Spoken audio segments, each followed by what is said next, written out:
ఇప్పుడు మళ్ళీ ప్రవీణ్ అక్కకు ఫోన్ చేసావు అని చెప్పి కాల్ చేసింది నాకు. Okay, that is your wish, చేసావు. నేను ఇప్పుడు నీకు మళ్ళీ చెప్తున్నాను, మే వరకు టైం ఇస్తే నీకు 1.5 తిరిగి వెనక్కి ఇచ్చేస్తాను త్రూ అకౌంట్. అర్థమైందా?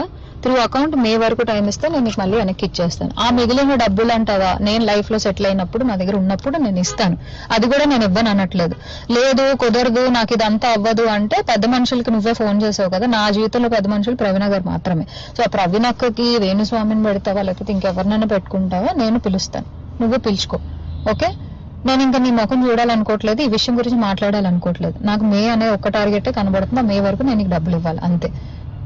లేదు కాదు అంటే నేనే పెడతాను హెరాస్మెంట్ కేసు. ఎందుకంటే మా అక్కని ఇన్వాల్వ్ చేస్తున్నాడు, మా మమ్మీని ఇన్వాల్వ్ చేస్తున్నాడు, లేకపోతే మా ఇంటికి వస్తానంటున్నాడు. అసలు నా పర్మిషన్ లేకుండా నువ్వు మా ఇంటికి రావడం ఏంటి, లేకపోతే నేను మీ ఇంటికి వెళ్ళడం ఏంటి?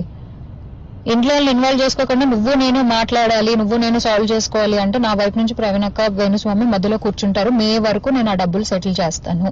అది ఇప్పుడు మళ్ళీ ప్రవీణ్ అక్కకు ఫోన్ చేసావు అని చెప్పి కాల్ చేసింది నాకు. Okay, that is your wish, చేసావు. నేను ఇప్పుడు నీకు మళ్ళీ చెప్తున్నాను, మే వరకు టైం ఇస్తే నీకు 1.5 తిరిగి వెనక్కి ఇచ్చేస్తాను త్రూ అకౌంట్. అర్థమైందా? త్రూ అకౌంట్ మే వరకు టైం ఇస్తే నేను నీకు మళ్ళీ వెనక్కి ఇచ్చేస్తాను. ఆ మిగిలిన డబ్బులు అంటావా, నేను లైఫ్ లో సెటిల్ అయినప్పుడు నా దగ్గర ఉన్నప్పుడు నేను ఇస్తాను. అది కూడా నేను ఇవ్వను అనట్లేదు.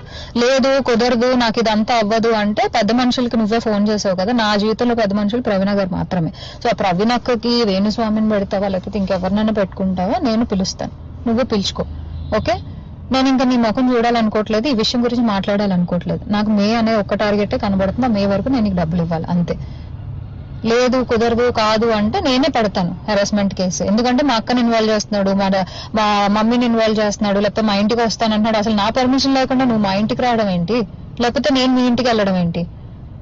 ఇంట్లో వాళ్ళు ఇన్వాల్వ్ చేసుకోకుండా నువ్వు నేను మాట్లాడాలి, నువ్వు నేను సాల్వ్ చేసుకోవాలి అంటే నా వైపు నుంచి ప్రవీణ్ అక్క వేణుస్వామి మధ్యలో కూర్చుంటారు. మే వరకు నేను ఆ డబ్బులు సెటిల్ చేస్తాను.